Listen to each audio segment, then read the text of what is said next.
लोग लालच देकर अपने पाले में कर लिया। अब पूरे बिहार में निषाद का बेटा का घर को उजाड़ने का काम किया भारतीय जनता पार्टी ने। पूरे बिहार को दिखाने का काम किया कि हमारे साथ 15% वोट है, और उसका परिणाम क्या हुआ? भारतीय जनता पार्टी जेडीयू जो उनके गठबंधन था वो 15,000 वोट से हारा। तो मैंने देखा कि लोग चांद पे घर बनाने के लिए सोच रहे हैं, लोग बड़े बड़े महलों में रह रहे हैं, करोड़ों के गाड़ी में घूम रहे हैं, लेकिन हमारे लोगों के लिए घर नहीं है, इस धरती पे घर नहीं है, इसके गांव में जाने के लिए रोड नहीं है, सड़क नहीं है, बिजली नहीं है, पानी नहीं है। मुझे लगा कि मैं तो काफी आगे निकल चुका हूँ, लेकिन हमारा समाज बहुत पीछे रह गया। और फिर मैंने क्या किया, मुंबई के ऐशोआराम जिंदगी को छोड़ा, अपने घर परिवार बच्चे को छोड़कर मैं बिहार में अपने समाज के हक अधिकार के लिए लड़ाई लड़ने लगा, और 14 से निरंतर अपने समाज की लड़ाई लड़ने लगा। और 4 साल तक पूरे बिहार में संगठन के माध्यम से पूरे देश में अपने समाज को जगाने का काम किया। हमने 7 दिन तक पटना के दरदरी बाग में अपना अनशन पर बैठा और लोग कोई सुनने वाला नहीं था। फिर मुझे लगा कि जो काम मैं इनको कह रहा हूं करने के लिए, वो काम तो हम भी कर सकते हैं, सिर्फ उस जगह पहुंचने की आवश्यकता है।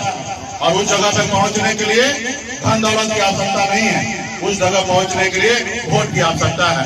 और आपके वोट से देश का प्रधानमंत्री बनता है, और आपके वोट से राज्य का मुख्यमंत्री बनता है। जितना आपके वोट पे ताकत है, उतना ही ताकत इस देश के सबसे अमीर व्यक्ति, चाहे मुकेश अंबानी हो या रतन टाटा हो, उनका भी वोट का उतना ही ताकत है जितना आपके वोट का ताकत है। और फिर हमने 2018 में पार्टी बनाया, हमने लड़ाई लड़ा, 19 में लड़ाई लड़ा, सफलता प्राप्त नहीं हुआ। फिर 19 में हमने उपचुनाव लड़ा, जब हमारे सहयोगी ने कहा कि मुकेश सहनी के पास वोट नहीं है, और मुकेश सहनी का वोट शायद उनका समाज उतना सुनता नहीं है। और फिर जब उपचुनाव हुआ तो मैंने बोला कि भाई जब हमारा वोट ही नहीं है तो फिर हम लड़के दिखाते हैं। और हमने लड़के दिखाया सहरसा में, सिमरी बख्तियारपुर में, और 25,000 वोट लाया। जो हमेशा मैं कहता हूं कि मेरे पास 15% वोट है, तो मैंने 15.9% वोट लाता पूरे बिहार को दिखाने का काम किया कि हमारे साथ 15% वोट है। और उसका परिणाम क्या हुआ? भारतीय जनता पार्टी जेडीयू जो उनके गठबंधन था वो 15,000 वोट से हारा, क्योंकि हमें 25,000 वोट मिला। तो जाके बिहार के लोगों को लगा कि मुकेश सहनी के पास ताकत है, वोट है। जब 2020 का समय आया तो आपने देखा कि किस तरीके से गठबंधन से हमें बाहर किया। हम अकेले चुनाव लड़ने के लिए निर्णय लिया, अकेले मैदान में उतरा। फिर आपने देखा कि एनडीए ने सामने से बुलाकर आपके वोट की ताकत को देखते हुए आपको 11 सीट और 1 एमएलसी देने का काम किया। उनको अंदाजा मिल गया था कि अगर मुकेश सहनी अगर पूरे बिहार में 243 सीट पर लड़ जाएंगे तो कम से कम भाजपा 100 से 150 सीट हारेंगे। और उसके लिए आपके सामने में झुका और आपसे गठबंधन किया, और गठबंधन करके हम लोगों ने लड़ाई लड़ा, और एनडीए गठबंधन ने 125 सीट पाया, 125 सीट पाया। हम लोगों ने बिहार में सरकार बनाने का काम किया माननीय मुख्यमंत्री नीतीश कुमार जी के सहयोग में। उस समय में तो लालू प्रसाद जी ने हमको बहुत ऑफर किया कि सहनी जी आप हमारे साथ आ जाइए, हम आपको डिप्टी सीएम बना देंगे, आपके चारों विधायक को मंत्री बना देंगे, राज्यपाल कोटा से जो 12 सीट खाली होने वाला है उसमें 6 सीट आप ले लीजिएगा और 6 मांझी जी को दे दीजिएगा, और आप बिहार में मजबूती से काम कीजिए। लेकिन हम निषाद का बेटा, हम खुददार होते, स्वाभिमानी होते हैं, ईमानदार होते हैं, हम कभी किसी के पीठ पे खंजर भोगने का काम निषाद का बेटा नहीं करता है। हम लोगों ने एनडीए में रहने का निर्णय लिया, और मैं सारे लोग लालच को छोड़ दिया और मैंने सरकार बनाया। उस समय ऐसा आपके पास पावर था कि जितना 74 विधायक जिसके पास था भारतीय जनता पार्टी के पास, अगर वो सरकार में सहयोग नहीं करता तो सरकार नहीं बनता। अगर मैं भी चाह लेता कि उनको सहयोग ना करे तो भी सरकार नहीं बनता। जितना पावर 74 वाले के पास था उतना ही पावर आपके पास भी रहा। ये आजादी के 75 साल के बाद पहली बार बिहार में निषाद मल्ला का बेटा, एक पिछड़ा का बेटा ने बिहार में मुख्यमंत्री बनाने का काम किया, और हम लोगों ने मजबूती से काम किया। फिर भारतीय जनता पार्टी को एहसास होने लगा कि एक गरीब पिछड़ा बेटा, मल्ला का बेटा बिहार में राजनीति खड़ा कर लिया और इसको अभी नहीं रोकेंगे तो ये आगे बढ़ जाएगा।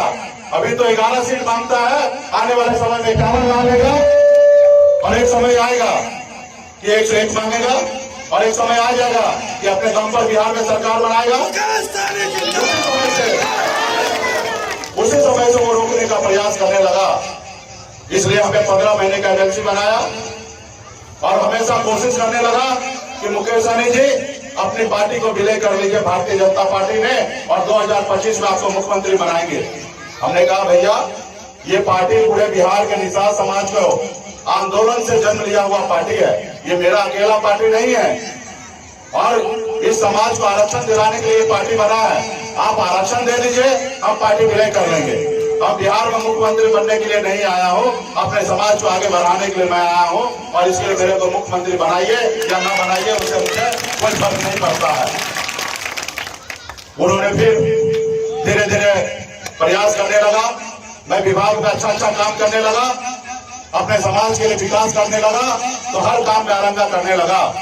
हमने सोचा कि जिस तरीके से सुविधा है, जो किसान से दूध लेके आता है और मार्केट प्लांट में लाकर दही बनाता है, खोआ बनाता है और मार्केट में बेचता है ताकि किसान को अच्छा से अच्छा पैसा मिले, तो हमने भी सोचा कि मछली का फिशिंग प्लांट लगाए, पूरे बिहार में हर कमिश्नरी में लगाए, हजारों करोड़ रुपया खर्च करे ताकि मछुआरा जो रेहू मछली तालाब से निकालता है 200 रुपए किलो मिलता है मार्केट में, उसको 400 रुपए किलो का रेट मिलेगा क्योंकि उसके लिए प्लांट लगेगा। वो प्लांट लगने के बाद बिहार नहीं पूरे देश में कहीं पे भी मछली आप सप्लाई कर सकते हैं, विदेश में मछली सप्लाई कर सकते हैं और जब आपको विदेश जाएगा तो आपको ऊंचा पैसा मिलेगा। हमने ये निर्णय लिया, इसमें आरंगा करने लगा। हमने निर्णय लिया कि पूरे बिहार में जहां पे भी लो लैंड है, जहां बाढ़ में आके पानी रुक जाता है, ऐसे जमीन को अधिग्रहण करके और वहां पे तालाब का निर्माण कराएंगे ताकि आने वाला बच्चा वहां पे मछली पालन का काम करेगा। कि मुकेश सहनी अपने समाज में काम कर लेगा तो हीरो बन जाएगा, तो उन्होंने हर तरह से रोकने का काम करने लगा। और हाल फिलहाल में आपने देखा कि जो व्यक्ति 1.5 साल पहले आपके सामने में झुका, 11 सीट दिया और एक एमएलसी दिया, वही व्यक्ति आपके लिए 1 सीट के लिए लड़ाई लड़ने लगा।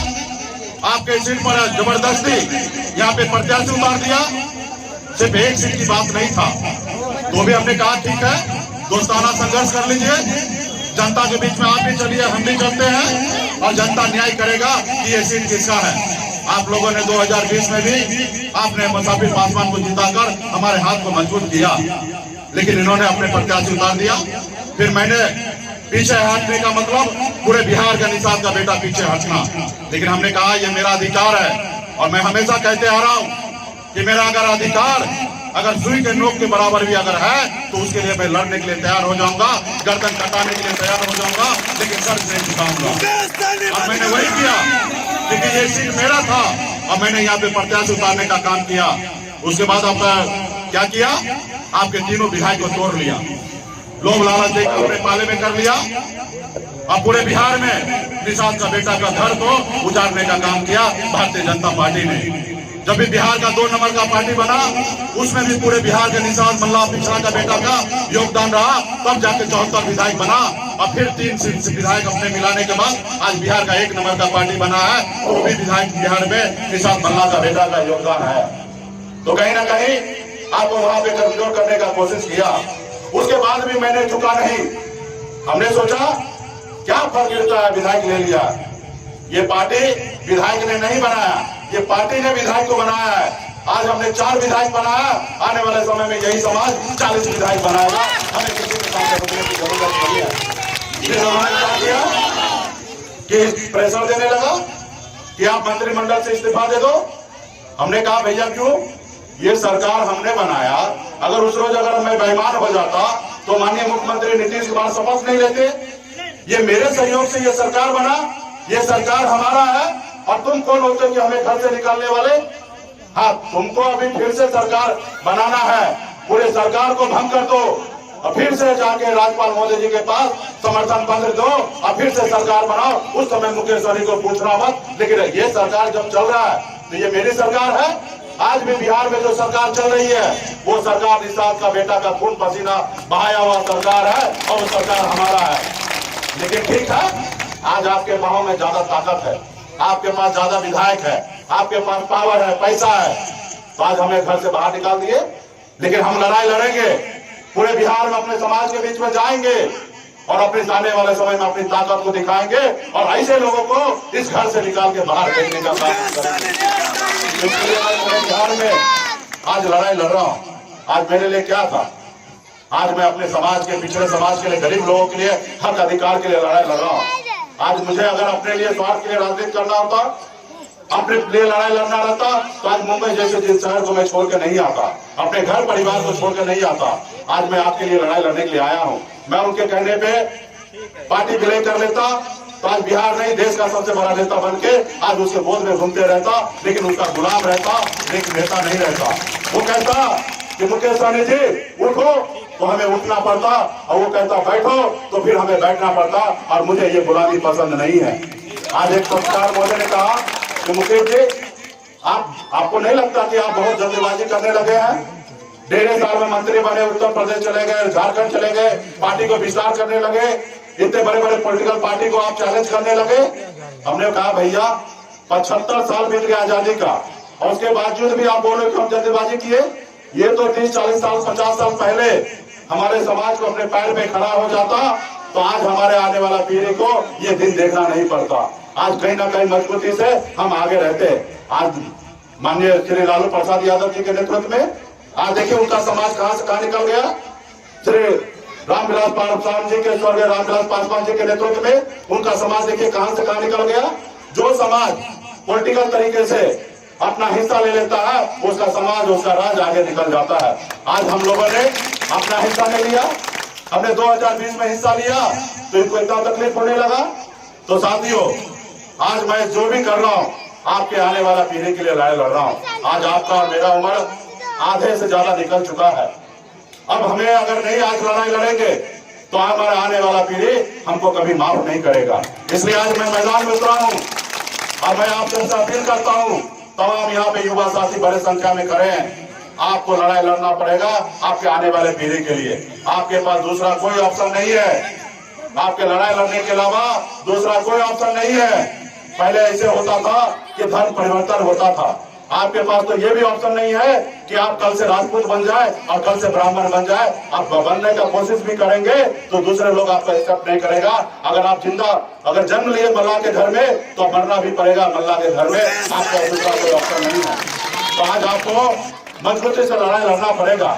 आज देखिए देश में आज किस तरीके की सरकार है। आज हम लोगों को हर जाति धर्म के साथ कंधे से कंधे मिलाकर आगे बढ़ने का बात करें। आज कल कभी किसी कालखंड में अगर कुछ गलत हो गया तो उसको रोज याद दिलाने की आवश्यकता नहीं है।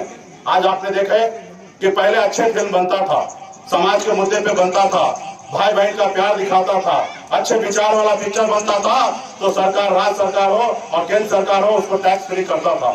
लेकिन आज देखिए किस तरीके से फिल्म बन रहा है, भाई भाई में लड़ाने के वाला फिल्म बन रहा है और ऐसे फिल्म को टैक्स फ्री किया जा रहा है। तो कहीं ना कहीं हमें, हम सबको हिंदू मुसलमान के नाम पे, पिछड़ा अगला के नाम पे हम सबको लड़ाया जा रहा है। और ये धरती, ये भारत आपका है और इसमें आपका कहीं पे जगह नहीं है। तो आज हम सबको लड़ाई लड़ना है और ऐसे विचारधारा को पैर के नीचे कुचलना है जो विचारधारा भाई भाई में लड़ाई लगाता है और अमीर गरीब का फासला दिखाता है।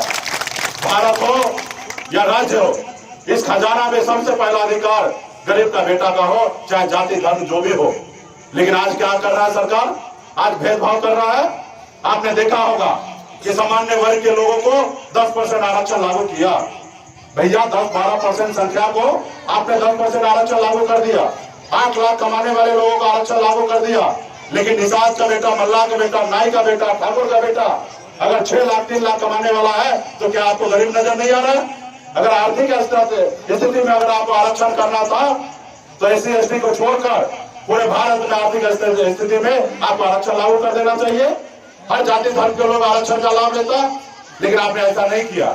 एक व्यक्ति विशेष के लोगों के लिए आरक्षण लागू किया। हम किसी का आरक्षण का विरोधी नहीं है, लेकिन हम चाहते हैं कि न्याय हो। अगर ब्राह्मण का बेटा को, अगर 8 लाख वाले कमाने वाले को अगर सरकारी नौकरी में आरक्षण हो, तो निषाद का बेटा को भी सरकारी नौकरी में 8 लाख कमाने वाले को नौकरी मिलना चाहिए। जितनी उनकी संख्या है अगर वो 12% वाले को अगर 10% आरक्षण मिल सकता है तो क्या अति पिछड़ा का बेटा आज बिहार में 35% है तो क्या उसको 18% आरक्षण मिलना चाहिए, उसको भी 33% आरक्षण मिलना चाहिए। आज मैं इसकी मांग कर रहा हूं तो लोगों को परेशानी हो रहा है। तो साथियों, आप सभी को लड़ाई लड़ना चाहिए। आज केंद्र की सरकार 5 किलो चावल बांटता है और लोगों को कहता है कि मैं आपको चावल बांट रहा हूं, आप हमें वोट दो। ये चावल जो बांट रहा है, मैं पूछना चाहता हूं कि ये भारतीय जनता पार्टी का संपत्ति है, ये देश का संपत्ति है। देश के 140 करोड़ नागरिक का हर किसी का अधिकार है ये चावल पे। कोई अगर चावल दे रहा है तो मेहरबानी नहीं कर रहा है। और मैं आप लोगों को बताना चाहूंगा, ये जो चावल का भी स्कीम है, स्वर्गीय श्री रामविलास पासवान जी जब केंद्र में मंत्री थे तो उन्होंने देखा कि विदेश में लॉकडाउन में पिछड़ा दलित गरीब का बेटा भूखा सोए नहीं, इसलिए उन्होंने चावल बांटने का निर्णय लिया। लेकिन कहीं पे नाम आ रहा है एक दलित का बेटा ये स्कीम को लाया, नहीं आ रहा है। हर जगह आ रहा है कि मोदी जी दे रहे हैं। तो मोदी जी क्या अपने घर से दे रहे हैं? नहीं दे रहे हैं। ये आपका हक अधिकार है, हर सरकार का काम है कि आपके लिए बेहतर से बेहतर करने का। आज का सरकार आप देखिए क्या कर रहा है, आपको चावल बांट के उठा रहा है, लेकिन आपका बेटा का नौकरी खत्म करते जा रहा है। आपको अच्छे स्कूल में आपके बेटा पढ़े, आज स्कूल कहीं ना कहीं खत्म करने का काम कर रहा है। तो इसलिए साथियों, आज आपके बच्चे को अच्छे हॉस्पिटल में इलाज होना चाहिए, कहीं ना कहीं हॉस्पिटल बंद करने का काम कर रहा है। तो आप लोगों को सामाजिक न्याय के लिए एक गरीब का बेटा को, हर जाति धर्म को मैं कहना चाहूंगा कि आप हमें मदद कीजिए और यहाँ पे हमारे प्रत्याशी को 4 नंबर क्रमांक पे 9 छाप पे बटन दिवा के और यहाँ पे हमारे प्रत्याशी को विजय बनाइए। अगर यहाँ से हम लोग विजय प्राप्त होंगे तो गरीब पिछड़ा का बेटा को मनोबल हाई होगा और दुनिया का हर ताकत से लड़ने के लिए तैयार हो जाएगा। लेकिन ये जीत से पूरे देश में निषाद का बेटा का सीना चौड़ा होगा। अगर हम हारते हैं तो फिर निषाद का बेटा या पिछड़ा का बेटा, दलित का बेटा, अल्पसंख्यक का बेटा कभी लड़ाई लड़ने के लिए मैदान में नहीं उतरेगा। इसलिए साथियों, सिर्फ हमारे हौसला बढ़ाने के लिए आप हमारे साथ रहिए और ये चुनाव को जिताइए। आज ये चुनाव जीतने से क्या मैं बिहार का मुख्यमंत्री नहीं बनूंगा, लेकिन मैं जरूर सपना देखूंगा कि पिछड़ा का बेटा निषाद मल्ला का बेटा बिहार में आने वाले समय में मुख्यमंत्री बनेगा, अपने समाज की लड़ाई लड़ेगा और हर एक निषाद का बेटा, पिछड़ा का बेटा को कहीं ना कहीं अपने समाज को लेकर चलने का हौसला बढ़ेगा।